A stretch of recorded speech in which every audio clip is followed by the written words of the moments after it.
How's it going, everybody? First things first, I'm gonna apologize for this wind because it's horrible, but we got a very, very special review today. This is a 2012 Lamborghini Gallardo LP550-2, which, you know, if you guys aren't within the Lambo lingo, it means that it has 550 horsepower and it's two-wheel drive. So that makes for some very interesting, you know, driving. So usually the Gallardos, most of them tend to be all-wheel drive, like the LP560-4s, but these were released as a two-wheel drive variant. So this is the Spider, and they also had the Coupe. So, you know, whichever preference you wanted to do, you go ahead with, you know, pick that. So this is also the redesigned version of the Gallardo. This is the second generation. As you, if you guys know, the first generation, or Lamborghini originally released the Gallardo along with, you know, when they were bought out by the Volkswagen Group in 2004. And at first, you know, that car became probably, I think the Gallardo is actually the most popular selling Lamborghini ever made because it's very accessible. It's a very, you know, usable supercar, we'll put it that way. Because if you want to talk about, you know, the Diablos, the Murcielagos, the Aventador, those are pretty big and they're pretty hard to drive, especially with, you know, the clunky transmissions. And this one has that too, we'll get to it. But the clunky transmissions, how big it is, there's no visibility, and sometimes it's a burden to drive. Now this one, being a Spider, is kind of pretty easy to drive, I'm not gonna lie. When you put the roof down, the visibility, blind spots kind of go away, obviously, because there's no roof, so there's nothing, you know, blinding you.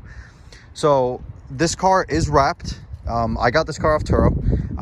Very, you know, very friendly people, and it's been an awesome car to drive. I've had it since yesterday, so I wanted to get some seat time in the car before I went ahead and, you know, made a review, just so I can have at least some experience, even though it's not as much as I would have wanted.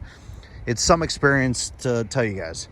So first things first, I want to talk about, as I mentioned, this is the second generation of the Gallardo. They redesigned the car in 2008, and let me actually restart. So the Gallardo ran from 2004 to 2013. Those are the model years.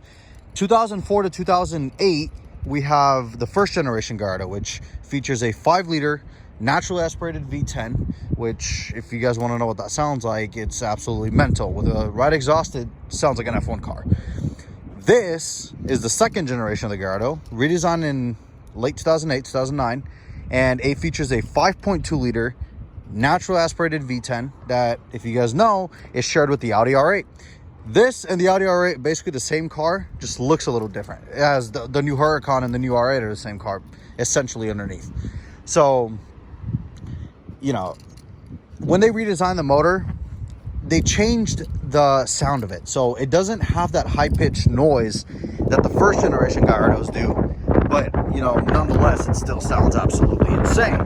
So here comes around the back. We have the redesigned rear bumper. As you guys can see, we have the hexagonal, I guess you can say that, taillights that are kind of like the ones off of, like the Aventadors. And I completely missed the front end for you guys, but yeah, that's what the rear end. They redesigned the rear bumper. I'll throw in a picture right here what it looks like in the rear, the first gen. With, you know, a lot of people actually, when they buy a first gen, they do a facelift on the car and they put these, you know, the facelifted bumpers and taillights on the cars, because the first generation taillights are not very attractive. Now for the front end, we have a redesigned front bumper. Very, you know, it's more aggressive than the first generation. And for 2011, they actually came out with those headlights, the ones that are like the Aventador, where they kind of come down and then like two lines come down as daytime running lights meet into one. So I'll show you guys that, you know, later once we start the car up. But speaking of that, we should probably actually go ahead and hop in. I just want to get out of this wind. This is the key. You buy a $200,000 supercar and you get a key from a Volkswagen Jetta. Makes complete sense. Lamborghini. So you have lock and unlock. So we unlock it. And no, this does not have Lambo doors. They don't go up vertically. But this one does feature, as I said, it is a wrap. This one does feature a red and black interior is the seats. You guys can see the black with the stitching and the piping. Looks very professional, very nice. Oh, climbing into it, this is not an easy car to get in. And you guys are gonna be like, well, of course not, it's a Lamborghini. True, but you know, I was very surprised how it's a little bit harder than my Porsche is, the Boxster, if you guys have been following along. This car is pretty, you know, it's a little significantly, I'm not gonna cherry cut it. It's significantly harder to get in than my Porsche. So we have the basic key. Go ahead and insert the key right there. We turn it. Oh, I gotta unlock the steering wheel. Oh my goodness. There we go. Gonna wait for that okay to go ahead. Foot on the brake. Oh, let me turn this off. And before we can start it, we have to make sure that the car is in neutral. Down in the cluster, you guys can see neutral. The way you put it in neutral is you pull the downshift and the right shift paddle, basically both paddles back towards you at the same time, puts it in neutral. So let me go ahead and fire it up and we'll continue discussing this. So just turn the key in. Oh yes. It sounds absolutely insane. I mean, naturally aspirated V10 that revs to about 8,500, 9,000 is, you know, absolutely insane. And I know I'm kind of repeating myself, but, you know, it's just, this car's so overwhelming, it's kind of getting to me. So, looking at this interior, let me actually go ahead and do this little zoom thing. The interior is, it's nice, but it's also, you could tell it's dated. Now, why do I say it's dated? Well, because you have plastic door handles that are from the 2004 Gallardo that have not been updated on a $200 and some thousand car. Right. So, infotainment system, if you guys are, you know, familiar with Audi products, this is straight out of an Audi A4 or, you know, R8, whatever. What I'm trying to say, this is an Audi, you know, infotainment system, Audi climate control. Now, you know, it's not the best materials. It is plastic, but what do you expect? I mean, this isn't, you know, $1 million supercar. And I know, $200,000 is, you know, not a lot of money. It's a large amount of money, a lot of money. But, you know, when you buy something of this caliber, you kind of expect it to be a little bit nicer. You know what I mean? There's just some parts where you could tell Volkswagen kind of cut costs and like plastic and whatnot. But nonetheless, let's look past that and move on to this. So, as I mentioned before, this vehicle features the e-gear transmission, which is basically a automated manual transmission. It's a manual gearbox that has a hydraulic pump that actuates the clutch, and it engages it, and it basically acts like a manual, but it's an automatic, if that makes any sense. So, usually there would be a gated shifter right here, but you have this. You have sport. This is to put in automatic mode, which don't ever drive a Gallardo in automatic. It will destroy the clutch. Course has track, which, you know, it turns off traction control, and especially in this car being two-wheel drive, it becomes very, you know, we'll say your hands are full. So I'm going to go ahead and put in sport just to let you guys see what it sounds like. I do have this rear window open, which you can... Sounds absolutely insane. I mean, you know. So, yeah, that's sport mode, which actually, you know, keeps the exhaust baffles open at lower RPM. When you downshift, it gives the burble. You know, we'll discuss this more on the drive. So, this is probably the most important button in this car. I mean, you know, I'm exaggerating, but this is the front axle lift system. This car is very low to the ground. When you want to get over a speed bump, or when you're, you know, going up maybe your driveway or something, you engage this. It takes about 5 to 10 seconds. The front axle or the whole front end of the car lifts up, I want to say maybe like 3 or 4, maybe 5 inches, so it can clear, you know, the speed bumps or your driveway, whatever it is, just so you don't destroy the front splitter or the bumper.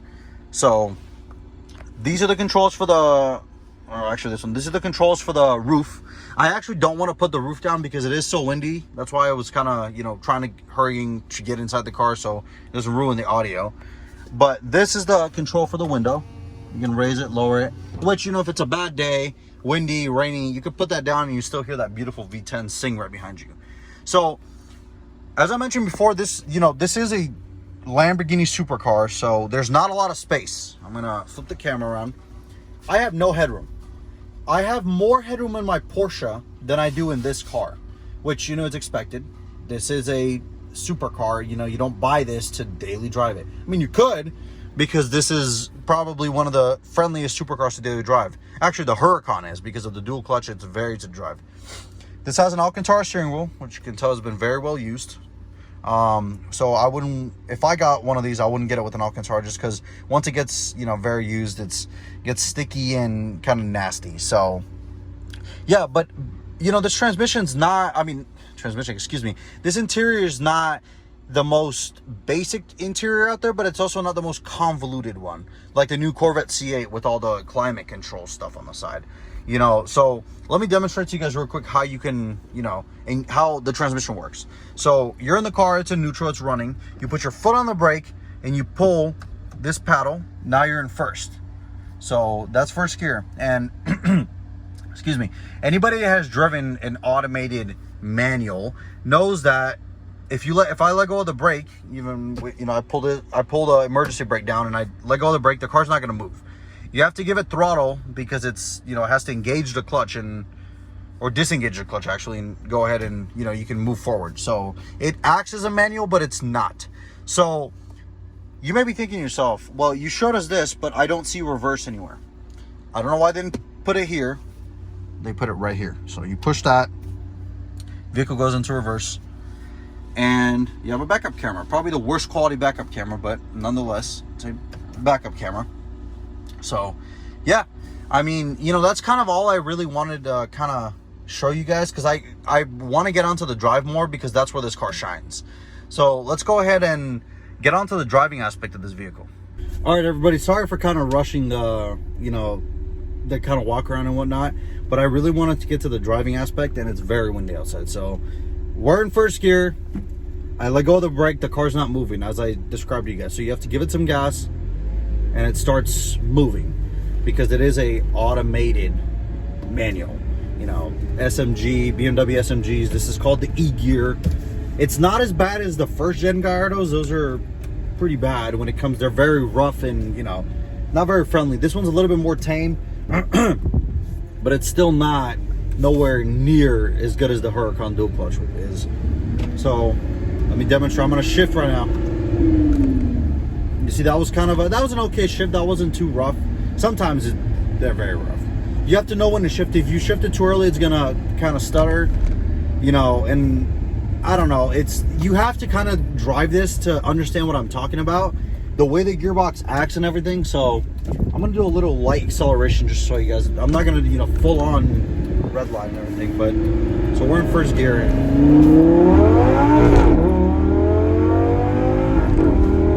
You guys can see the first to second is the most aggressive shift. I mean, it just throws you into the seat.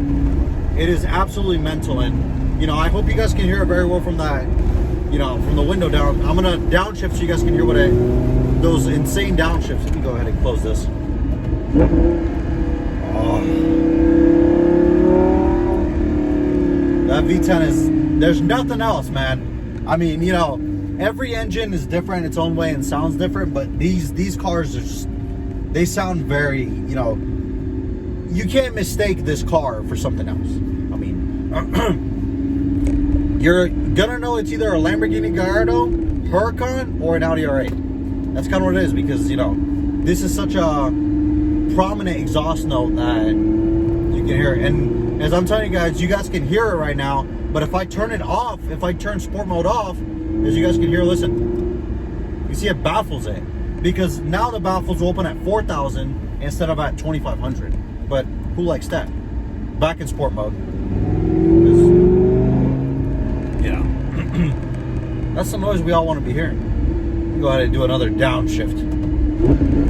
Oh.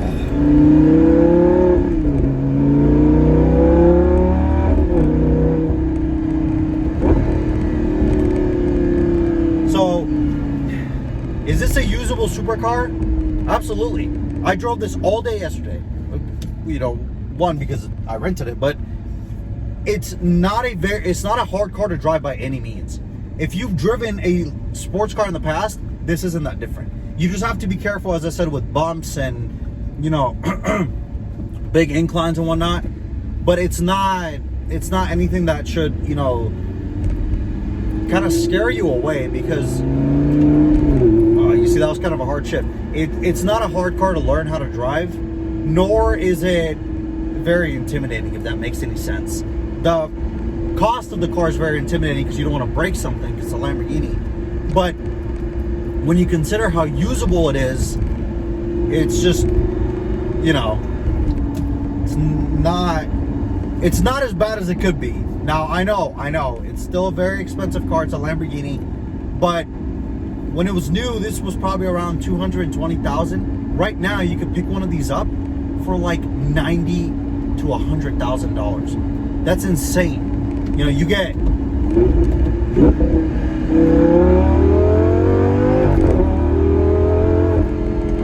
that for $90,000.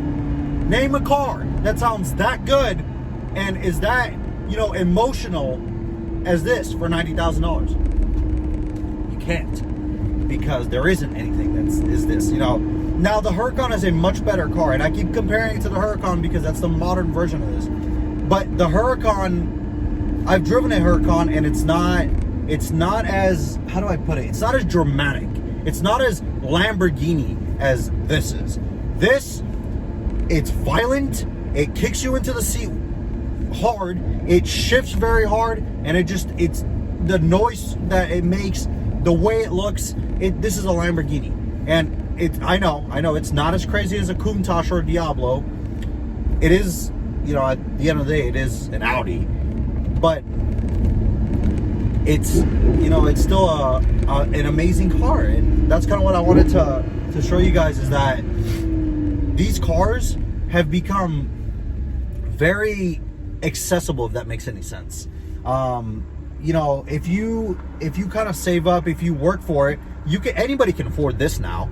I mean, you know, and I don't know, that came out wrong. What I'm trying to say is that this is an accessible supercar. You can even get a coupe, which is cheaper than the Spider. You can get a coupe, or you can get a first generation Gallardo for even cheaper, and you get, I mean, you can't beat that, man. You just can't. I mean, sure, the Ferrari V8s with an exhaust sound insane, but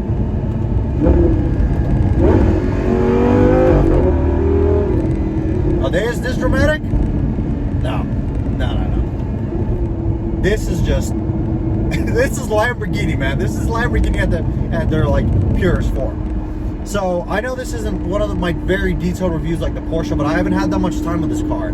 So I just kind of wanted to show you guys what the Gallardo is all about, and how if you really work for it and whatnot, you can buy one of these. These aren't the Aventador SVJ $700,000 cars. No. You can afford one of these for the price of, I don't know, like a very well-equipped C8 Corvette. So instead of getting a C8 Corvette, get one of these. Way more dramatic. It gets way more looks. Not as good to drive. I will give the Corvette that. But the Corvette does not sound anywhere near as good as this car does. So I'm going to do one last acceleration right here.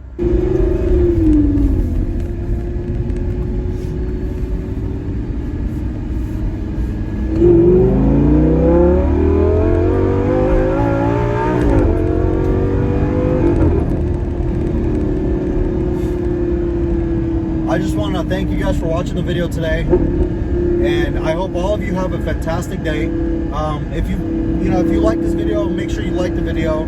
Let me know in the comments what you think about the Gallardo. Is this the first best starter supercar you'd go with, or is there something else that, you know, catches your eye more? Which, you know, that's fine. I just think this is the best. I think this is the best first supercar. So thank you guys all for watching this video. I'll see you guys in the next one.